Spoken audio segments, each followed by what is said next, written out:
എന്താ അല്ലേ, കൊടുത്താൽ കൊല്ലത്തും കിട്ടുന്നൊരു പഴഞ്ചൊല്ലുണ്ട്. കേരളത്തിൽ വന്ന് ഊക്ക് മേടിച്ചുകൊണ്ട് പോകുമെന്ന് പറഞ്ഞു കഴിഞ്ഞാൽ അത് ഒരു സംഭവം തന്നെയാണ് കേട്ടോ. കഴിഞ്ഞ ദിവസം രാഹുൽ മാങ്കൂട്ടം മോദിക്ക് നല്ല വയറ് നിറച്ച് കൊടുത്തിട്ടുണ്ട്. വെറുതെ പോയ ഇല്ല, മറ്റേ നമ്മൾ പറയുമല്ലോ, എന്താണ്, മതിലിലൂടെ പോയ അല്ലെങ്കിൽ വേലിയിലൂടെ പോയ പാമ്പിൻ്റെ അടുത്ത് തോളി കിട്ടുന്നൊരു പഴഞ്ചൊല്ല് പറയുമല്ലോ, അതുപോലാണ് ഇവിടെ. ഒരു കാര്യമില്ലാതെ രാഹുലിനെ ചൊറിയാൻ പോയി, രാഹുൽ എടുത്തെങ്കിൽ മാന്തി കൊടുത്ത്. എന്താ അല്ലേ. അപ്പോൾ രാഹുൽ മാങ്കൂട്ടം കോൺഗ്രസ് പ്രസ്ഥാനത്തിലേക്ക് തിരിച്ചു വരണമെന്ന് ആഗ്രഹിക്കുന്ന ആളുകൾ ഒന്ന് വീഡിയോ ലൈക്ക് ചെയ്തേക്കണം. എത്ര ആളുകൾ രാഹുലിൻ്റെ തിരിച്ചു വരവ് ആഗ്രഹിക്കുന്നുണ്ടെന്ന് അറിയാനാണ്. അപ്പോൾ എല്ലാവരും, രാഹുലിനെ പിന്തുണയ്ക്കുന്ന എല്ലാവരും ഒന്ന് ലൈക്ക് അടിച്ചൊന്ന് ലൈക്ക് ബട്ടൺ ഒന്ന് പൊട്ടിച്ചേ. അതുപോലെ നിങ്ങൾ അഭിപ്രായം കൂടെ ഒന്ന് കമൻറ്റ് ചെയ്തേക്കണം. അതുപോലെ എല്ലാവരും ചാനൽ സബ്സ്ക്രൈബ് ചെയ്യണം, ഫോളോ ചെയ്യണം, സപ്പോർട്ട് ചെയ്യണം. കഴിഞ്ഞ ദിവസം മോദി പാലക്കാട് വന്നപ്പോഴത്തേക്ക് രാഹുൽ മാങ്കൂട്ടത്തിന് ആവശ്യമില്ലാതെയാണ് ചൊറിയാൻ പോയത്. ഒരാവശ്യവുമില്ലാതെ. വല്ല കാര്യം ഉണ്ടായിരുന്നു ഈ വയസ്സാം കാലത്ത്. എന്തായാലും വയറ് നിറച്ച് കിട്ടിയിട്ടുണ്ട്. അപ്പം അതുമായിട്ട് ബന്ധപ്പെട്ടൊരു വീഡിയോ ആണ്. അപ്പം അതിനു മുമ്പേ നമുക്ക് ആദ്യം മോദി രാഹുലിനെ ചൊറിയുന്നത് ഒന്ന് കാണാം. അതിനുശേഷം ബാക്കി നമുക്ക് രാഹുൽ കൊടുത്ത മറുപടിയും കൂടെ ഒന്ന് കാണാം. പ്രധാനമന്ത്രി നരേന്ദ്രമോദിയുടെ പാലക്കാട്ടെ പ്രസംഗത്തിൽ രാഹുൽ മാങ്കൂട്ടത്തിൽ എംഎൽഎക്ക് രൂക്ഷ വിമർശനം. പാലക്കാട്ടെ എംഎൽഎ സ്ത്രീ സുരക്ഷയ്ക്ക് അപകടം സൃഷ്ടിക്കുകയാണെന്നും അതാണ് കോൺഗ്രസിന്റെ യഥാർത്ഥ മുഖമെന്നും മോദി പറഞ്ഞു. മറ്റൊരു കോൺഗ്രസ് നേതാവും സ്ത്രീ വിരുദ്ധതയുടെ പേരിൽ പാർട്ടിയിൽ നിന്ന് പുറത്തായി. ഇവരെ സൂക്ഷിക്കണമെന്നാണ് കേരളത്തിലെ സ്ത്രീകളോട് പറയാനുള്ളതെന്നും പ്രധാനമന്ത്രി പറഞ്ഞു.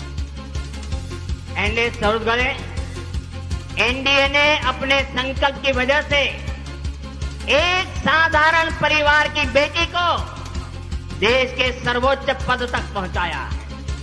दूसरी ओर कांग्रेस पालक्काड़ में ही आपने देखा है, इनके नेता ही महिलाओं की सुरक्षा के लिए खतरा बन गए हैं। कल ही कांग्रेस को സാജിദ് അജ്മൽ വിവരങ്ങൾ നൽകാനായി ചേരുന്നുണ്ട്. സാജിദ്, ഈ പറഞ്ഞതുപോലെ തന്നെ കഴിഞ്ഞ തവണ മോദി വന്നപ്പോൾ എന്തൊക്കെ പരാമർശങ്ങളായിരുന്നു നടത്തിയത്, അതിന് തന്നെ മറ്റൊരു രൂപത്തിൽ പ്രധാനമന്ത്രി മറ്റൊരു വാക്കുകളിലൂടെ പറഞ്ഞു വെക്കുന്നു എന്നാണ് എനിക്ക് തോന്നിയത്. അതായത് ഒന്നാമത്തെ കാര്യം, മാറി മാറി വന്ന LDF UDF സർക്കാരുകളെ വിമർശിക്കുകയാണ്. അതിനൊന്നാമത്തെ കാരണം ഈ വികസന പ്രവർത്തനങ്ങളൊന്നും കേരളത്തിൽ നടക്കുന്നില്ല. അത് BJP അധികാരത്തിലെത്തിയാൽ വികസന പ്രവർത്തനങ്ങൾ അത് യാഥാർത്ഥ്യമാകുമെന്ന് മോദി പറയുകയാണ്. അപ്പം തന്നെ സമീപകാലത്ത് ഉയർന്നു വന്ന ചില വിഷയങ്ങൾ കൂടി മോദി മറുപടി പറഞ്ഞു പോകുന്നുണ്ട്. പക്ഷേ ഒരുപക്ഷെ പാലക്കാട്ടെ ജനങ്ങളെ സ്വാധീനിക്കാൻ തക്ക രീതിയിൽ എന്തെങ്കിലും പരാമർശം. ഓക്കെ, ഇനി ഞാൻ ഇതിൻ്റെ അടിയിൽ, ഈ വാർത്തയുടെ അടിയിൽ വന്നേക്കുന്ന കമൻറ്റുകൾ ഞാനൊന്ന് വായിക്കാം. ഇതാണ് ഇവിടുത്തെ ഏറ്റവും വലിയ വിഷയമെന്നാണ് പുള്ളിയുടെ വിചാരഭാവം. എന്തൊക്കെ വിഷയങ്ങളുടെ കേരളത്തിൽ കിടക്കുന്നത്, എന്തൊക്കെ സംഭവങ്ങൾ കിടക്കുന്നത്. ഇവിടെ സ്വർണം കട്ടുകൊണ്ട് പോയി, ഇവിടെ സ്വർണ്ണക്കൊള്ള നടത്തി, അതിനെ പറ്റിയിട്ടൊന്നും മോദിക്കൊന്നും സംസാരിക്കാനില്ല. ഞാൻ അടുത്ത കമൻറ്റ് ഞാൻ വായിക്കാം. സുമിത്ത് എന്ന് പറയുന്ന വ്യക്തി ഇട്ടേക്കുന്നത്, ഗർഭിണിയുടെ വയറ്റിൽ ശൂലം കുത്തിയിറക്കി ഭ്രൂണത്തെ പുറത്തെടുത്ത ടീമിൻ്റെ നേതാവിൻ്റെ നേതാവാണ് ഈ പറയുന്നത്. ഇനി അടുത്തൊരു കമൻറ്റ്, ആഷിർ മുഹമ്മദ് എന്ന് പറഞ്ഞൊരു ഐഡിയിൽ നിന്നാണ്. ഇതാരാണപ്പാ ഈ വിളിച്ചു പറയുന്ന എപ്സ്റ്റീൻ അപ്പൂപ്പനോ? അടുത്തത് സുമിത്ത് മുഹമ്മദ് എന്ന് പറഞ്ഞ ഐഡിയിൽ നിന്ന് വീണ്ടും, ഇയാളുടെ പാർട്ടിയുടെ ആൾക്കാരല്ലേ ഏറ്റവും അധികം കുട്ടികളെ പോലും ബലാത്സംഗം ചെയ്ത് കൊന്നത്.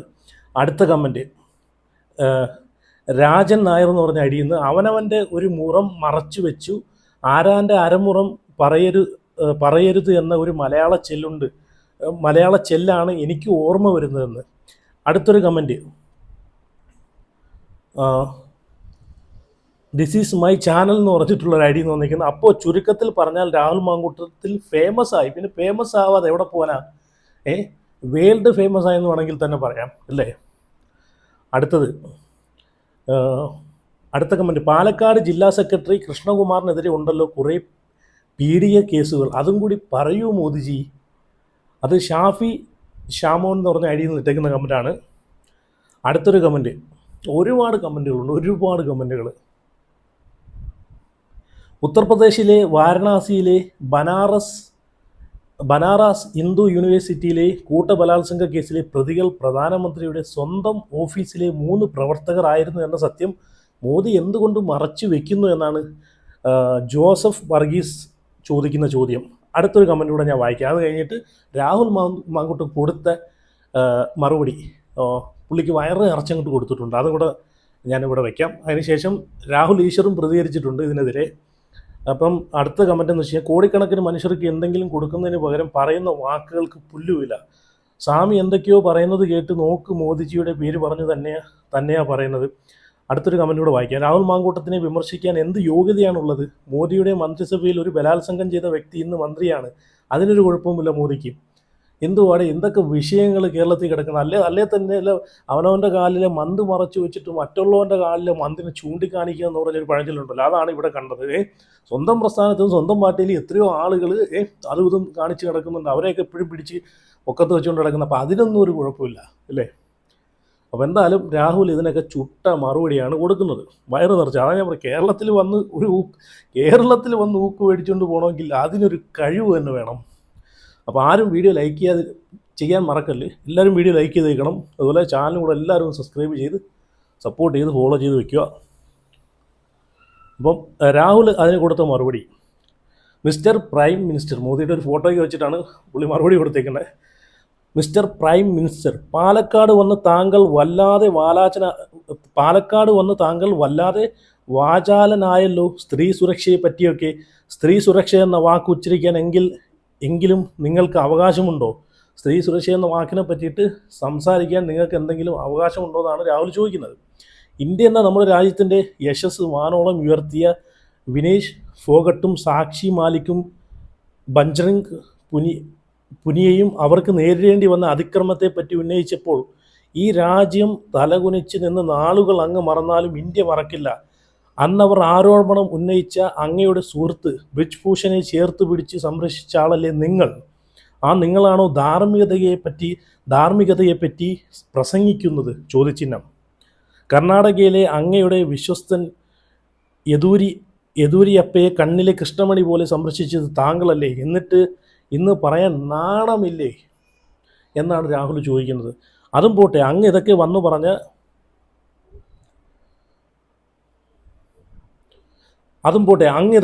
പറഞ്ഞ പാലക്കാട്ടെ BJPയുടെ മുഖ്യ സംഘാടകർ ഇല്ലേ? അവരുടെ കയ്യിലിരിപ്പിനെ പറ്റി എന്തെങ്കിലും ബോധ്യം താങ്കൾക്ക് വേണ്ടേ? അതിന് ചോദിച്ചിട്ടുമാണ്. ഇതെല്ലാം പോട്ടെ, അങ്ങയുടെ പാർട്ടിയുടെ തലമുതിർന്ന നേതാവും രാജ്യസഭാ മെമ്പറുമായിരുന്ന സുബ്രഹ്മണ്യം സ്വാമി അങ്ങയെപ്പറ്റി ഉന്നയിച്ച ആരോപണത്തെപ്പറ്റി ഒരു വാക്ക് പ്രതികരിക്കാൻ താങ്കൾക്ക് ധൈര്യമുണ്ടോ? അതും ചോദിച്ചിട്ടുമാണ്. ഇതൊക്കെ ചോദ്യങ്ങളാണ്. ഇതിനൊക്കെ ആൻസർ കൊടുത്താൽ കൊടുത്ത്, ഇല്ലേലില്ല. അങ്ങനെയാണല്ലോ ചോദ്യം ചോദിക്കുമ്പോഴത്തേക്ക് മിണ്ടാതെ പോകുന്നവരും. ഇതൊക്കെ ഞാനതാ പറയുന്നത്, വല്ല കാര്യം ഉണ്ടായിരുന്നതാണ് ഞാൻ ആലോചിക്കുന്നത്. വന്ന് സംസാരിച്ച് മിണ്ടാതെ പോയായിരുന്നെങ്കിൽ വല്ല കാര്യം ഉണ്ടായിരുന്നോ? ഇത്രയും ഊക്ക് മേടിക്കുമെന്ന് വെച്ച് കഴിഞ്ഞാലേ. അതും പോട്ടെ, നിങ്ങളുടെ ഏറ്റവും വലിയ ന്യായീകരണ തൊഴിലാളിയും മോദി ഭക്തനുമായിരുന്ന നിങ്ങളെപ്പറ്റി പുസ്തകം വരെ എഴുതിയ എഴുത്തുകാരിയും ആക്ടിവിറ്റിസ്റ്റുമായ മധു പൂർണിക കിഷോർ കഴിഞ്ഞ ദിവസം നിങ്ങളെപ്പറ്റി പറഞ്ഞതിനെപ്പറ്റി എന്തെങ്കിലും പ്രതികരണം ഉണ്ടോ എന്നാണ് ചോദിക്കുന്നത്. അവിടെയും ചോദിച്ചിനം. എന്തുകൊണ്ടാണ് നിങ്ങളോട് അവർ 2014 മുതൽ അകലം പാലിക്കുന്നതെന്നും നിങ്ങളെപ്പറ്റി എഴുതിയ ബുക്ക് നേരിട്ട് കൈമാറാത്തത് എന്തുകൊണ്ടാണ് എന്ന് അവർ പറഞ്ഞതിനെപ്പറ്റി എന്ത് പറയുന്നു? ഇതൊക്കെ പറയാൻ ദേശീയ മാധ്യമങ്ങൾക്കും ചില മലയാള മാധ്യമങ്ങൾക്കും പേടി കാണും. എനിക്ക് പേടി നെഹി എന്ന് പറഞ്ഞാൽ നെഹി. എൻ്റെ പൊന്ന് നട്ടലുള്ള, സത്യം പറഞ്ഞ കോൺഗ്രസ് പ്രസ്ഥാനത്തിന് ഒരു എന്തൊക്കെ പറഞ്ഞാലും രാഹുൽ മാങ്കൂട്ടം എന്നൊരു വ്യക്തി കോൺഗ്രസ് പ്രസ്ഥാനത്തിന് തീരെ നഷ്ടം തന്നെയാണ്. നിങ്ങൾ ഈ വ്യക്തിയെ ഈ ഒരു പ്രസ്ഥാനത്തിലേക്ക് തിരിച്ചെടുത്തില്ലെങ്കിൽ എഴുതിയിട്ടോ, തീരെ നഷ്ടം തന്നെയാണ്. എനിക്ക് പേടി നെഹി എന്ന് പറഞ്ഞാൽ നെഹി. മോദി ആദ്യം ആപ്കാ കണ്ണിലെ തൂമ്പ എടുക്കു ഹോ, പിന്നെ മേരാ കണ്ണിൽ ഉണ്ട് എന്ന് ആരോപിക്കുന്ന കരട് എടുക്ക് ഹേ. This is Kerala sir. എൻ്റെ പൊന്നി, കത്തിച്ചെന്ന് വേണമെങ്കിൽ പറയാം. ഫേസ്ബുക്കെല്ലാം കത്തിച്ച് വെച്ചെന്ന് വേണമെങ്കിൽ പറയാം. എന്തായാലും വയറ് നിറച്ച് കൊടുത്തിട്ടുണ്ടെങ്കിൽ പുള്ളിക്ക് ഇനി 2 ദിവസത്തേക്കൊന്നും ഇത് കണ്ടിട്ടുണ്ടെങ്കിൽ, ഇതൊക്കെ അറിഞ്ഞിട്ടുണ്ടെങ്കിൽ, ഈ മറുപടിയൊക്കെ പുള്ളി കണ്ടിട്ടുണ്ടെങ്കിൽ 2 ദിവസത്തേക്ക് ഇനി ഒന്നും വേണ്ട. വല്ല പച്ചമുളകും അരച്ചൊഴിച്ച് കഴുകി കുടിച്ചോണ്ടിരുന്നാൽ മതി. ഇനി രാഹുൽ ഈശ്വർ ഒരു പോസ്റ്റ് പങ്കുവച്ചിട്ടുണ്ട് ഇതിനെ പറ്റിയിട്ട്. അതും കൂടെ ഞാനിവിടെ വായിക്കാം. രാഹുലിനെ കടന്നാക്രമിച്ച് പ്രധാനമന്ത്രി മോദിജി, ആദരണീയനായ PM മോദിജി, ഇത്തരം വാദങ്ങൾ അങ്ങയ്ക്ക് ക്ഷീണവും പ്രധാനമന്ത്രി പദത്തിൻ്റെ വില കുറയ്ക്കുന്നതുമാണ്. എന്തൊക്കെ വിഷയങ്ങൾ കിടക്കുവാണ്. ഇത് ആരുടെ ഇത് പറഞ്ഞു കൊടുത്തത്? പറഞ്ഞു കൊടുത്ത വ്യക്തി ദുരന്തമെന്ന് വേണമെങ്കിൽ പറയാം. അതും ഇവിടെ വന്നിട്ട്, കേരളത്തിൽ വന്നിട്ട് ഇത്രയും വിഷയങ്ങൾ, ഇത്രയും ഇത് എന്താ ഇതിനൊക്കെ പറയുമെന്ന് വെച്ച് കഴിഞ്ഞാൽ, താഴെ കോടതി മുതൽ സുപ്രീം കോടതി വരെ രാഹുൽ മാങ്കൂട്ടത്തിന് അനുകൂലമായ വിധിയാണ് നൽകിയത്. രാഷ്ട്രീയത്തിനധീനമായ അതീതമായി സാധാരണ പാലക്കാടിൻ്റെ കേരളത്തിൻ്റെ ജനങ്ങൾ രാഹുലിനൊപ്പമാണ്, രാഷ്ട്രീയം കൊണ്ടല്ല, അനീതി നേരിട്ട് ചവിട്ടി താഴ്ത്തപ്പെട്ടവനായതുകൊണ്ട് ദയവായി ഈ അന്തംകമ്മി ഫെമിനാസി സ്ത്രീപക്ഷ നാടകവാതകങ്ങൾ താങ്കളെപ്പോലെ ഭാരതത്തിൻ്റെ പ്രധാനമന്ത്രി ഉപയോഗിക്കരുത് എന്നാണ് ഇവിടെ രാഹുൽ ഈശ്വർ പറയുന്നത്. എന്താല്ലേ, ചെറിയ കോടതി തൊട്ട് മേൽക്കോടതി വരെ പറഞ്ഞിട്ടുള്ള കാര്യമാണ്. ഈ ഒരു വിഷയത്തിൽ ജാമ്യം അനുവദിച്ചുകൊണ്ട് കോടതി വരെ എന്താണ് പറഞ്ഞിട്ടുള്ളത്? പരസ്പര സമ്മതത്തോടു കൂടിയുള്ള ഈ വിഷയത്തിൽ എങ്ങനെയാണ് ഒരാളെ മാത്രം കുറ്റക്കാരനാക്കുന്നത് എന്ന് കോടതി വരെ ചോദിച്ചിട്ടുള്ള കാര്യമാണ് അല്ലേ. അപ്പോൾ ഇതൊക്കെ എന്താ ചെയ്യുക? നിയമമൊക്കെ പുല്ല് വിലയാണ്. നിയമത്തിനൊന്നും ഒരാൾക്കും ഒരു ഇതുമില്ലെന്ന് വേണമെങ്കിൽ പറയാം. എന്നാൽ പിന്നെ ഇവിടെ കോടതിയൊന്നും വേണ്ടല്ലോ. ഇനി ഞാനൊരു മോളിവുഡ് കണക്ട് എന്ന് പറഞ്ഞിട്ടുള്ളൊരു പേജിനകത്ത് വന്നേക്കുന്ന ഒരു പോസ്റ്റും കൂടെ വായിക്കാം. പാലക്കാട് നടന്ന തിരഞ്ഞെടുപ്പ് പ്രചരണത്തിനിടയിൽ പ്രധാനമന്ത്രി നരേന്ദ്രമോദി നടത്തിയ പ്രസംഗത്തിന് മറുപടിയുമായി രംഗത്തെത്തിയിരിക്കുകയാണ് പാലക്കാട് MLA രാഹുൽ മാങ്കൂട്ടത്തിൽ. തൻ്റെ ഫേസ്ബുക്ക് പോസ്റ്റിലൂടെ രൂക്ഷമായ ഭാഷയിലാണ് രാഹുൽ പ്രധാനമന്ത്രിക്കെതിരെ വിരൽ ചൂണ്ടുന്നത്. വടി കൊടുത്ത് അടി മേടിച്ചതല്ലേ, അപ്പം ഇച്ചിരി രൂക്ഷമായാലും കുഴപ്പമൊന്നുമില്ല. മോദി ആദ്യം തൻ്റെ ആപ്ക കണ്ണിലെ തൂമ്പ എടുക്ക്, പിന്നെ മേര കണ്ണിലെ കരട് എടുക്കാമെന്ന തനി നാടൻ ശൈലിയിലുള്ള പരിഹാസമാണ് സോഷ്യൽ മീഡിയയിൽ ഇപ്പോൾ വൈറൽ. സ്ത്രീ സുരക്ഷയെക്കുറിച്ച് പാലക്കാട് വന്ന് വാചാലനായ പ്രധാനമന്ത്രിക്ക് ആ വാക്കുച്ചരിക്കാൻ പോലും അവകാശമില്ലെന്ന് രാഹുൽ തുറന്നടിക്കുന്നു. രാജ്യത്തിൻ്റെ അഭിമാനമായ വിനേഷ് ഫോഗട്ടും സാക്ഷി മാലിക്കും ബജ്രംഗ് പുനിയുമൊക്കെ തങ്ങൾക്ക് നേരിടേണ്ടി വന്ന അതിക്രമങ്ങളെക്കുറിച്ച് തെരുവിൽ കരഞ്ഞു പറഞ്ഞപ്പോൾ ആരോപണ വിധേയനായ ബ്രിജ് ഭൂഷണെ ചേർത്ത് പിടിച്ച് മോദിയുടെ നിലപാടിനെ രാഹുൽ കുത്തിനോവിക്കുന്നുണ്ട്.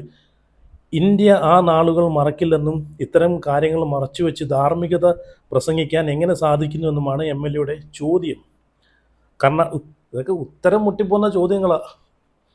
കർണാടകയിലെ BJP നേതാവ് യെഡ്യൂരപ്പയെ സംരക്ഷിക്കുന്ന കാര്യത്തിലും പാലക്കാട് BJP സംഘാടകരുടെ പ്രവർത്തന ശൈലിയെക്കുറിച്ചും രാഹുൽ പോസ്റ്റിൽ സംശയം ഉന്നയിക്കുന്നുണ്ട്. സ്വന്തം പാർട്ടിക്കുള്ളിൽ നിന്ന് തന്നെ ഉയർന്ന വിമർശനങ്ങളെ മോദിക്ക് പേടിയാണോ എന്നും അദ്ദേഹം ചോദിക്കുന്നു. മുതിർന്ന നേതാവ് സുബ്രഹ്മണ്യ സ്വാമിയുടെ ആരോപണങ്ങൾക്കും ഒരു കാലത്ത് മോദി ഭക്തനായിരുന്ന മധു പൂർണിമ കിഷർ ഇപ്പോൾ അകലം പാലിക്കുന്നതിനും എന്താണ് മറുപടി എന്നാണ് രാഹുലിൻ്റെ ചോദ്യം. 2014 മുതൽ അവർ എന്തുകൊണ്ടാണ് അകന്നു നിൽക്കുന്നതെന്ന് അവർ പറയാൻ പ്രധാനമന്ത്രിക്ക് ധൈര്യമുണ്ടോ എന്നും അദ്ദേഹം വെല്ലുവിളിക്കുന്നു. ദേശീയ മാധ്യമങ്ങൾക്കും ചില പ്രാദേശിക മാധ്യമങ്ങൾക്കും ഇത്തരം ചോദ്യങ്ങൾ ചോദിക്കാൻ പേടിയുണ്ടാകുമെന്നും എന്നാൽ തനിക്ക് ആ പേടിയൊന്നും ഇല്ലെന്നും അദ്ദേഹം വ്യക്തമാക്കുന്നു. രാഹുൽ മാങ്കൂട്ടം വ്യക്തമാക്കുന്നു എന്നാണ് പറയുന്നത്. ദിസ് ഈസ് കേരള സാർ എന്ന ഓർമ്മപ്പെടുത്തലോടെയാണ് രാഹുൽ തൻ്റെ പോസ്റ്റ് അവസാനിപ്പിക്കുന്നത്. പ്രധാനമന്ത്രിയുടെ സന്ദർശനത്തിന് പിന്നാലെ രാഹുൽ മാങ്കൂട്ടത്തിൽ ഉയർത്തിയ ഈ രാഷ്ട്രീയ ചോദ്യങ്ങൾ വലിയ ചർച്ചയ്ക്കാണ് വഴി മരുന്നിട്ടിരിക്കുന്നത്. എന്താ ചോദ്യങ്ങളാണല്ലോ, വല്ല കാര്യം ഉണ്ടായിരുന്നോ? ഇതൊക്കെ ചോദിച്ച് ചെറിയ വടി കൊടുത്ത് വലിയ വടി മേടിച്ചുള്ള അടി മേടിച്ചെന്ന് വേണമെങ്കിൽ പറയാം. അപ്പോൾ എന്തായാലും ഇതിനെ പറ്റിയിട്ട് നിങ്ങളുടെ അഭിപ്രായങ്ങളൊക്കെ ഉറപ്പായിട്ടും കമൻറ്റ് ചെയ്യുക. അപ്പോൾ വീഡിയോ എല്ലാവരും ലൈക്ക് ചെയ്യുക. രാഹുലിനെ സപ്പോർട്ട് ചെയ്യുന്ന ആളുകളെല്ലാം ലൈക്ക് ചെയ്യണം. അതുപോലെ രാഹുൽ തിരിച്ചു കോൺഗ്രസിലേക്ക് വരണമെന്ന് ആഗ്രഹിക്കുന്ന ആളുകൾ കൂടെ ലൈക്ക് ചെയ്യണം. എല്ലാവരും ചാനലിനും കൂടെ ഒന്ന് സബ്സ്ക്രൈബ് ചെയ്ത് വയ്ക്കുക. അപ്പോൾ അടുത്ത വീഡിയോ ആയിട്ട് പിന്നീട്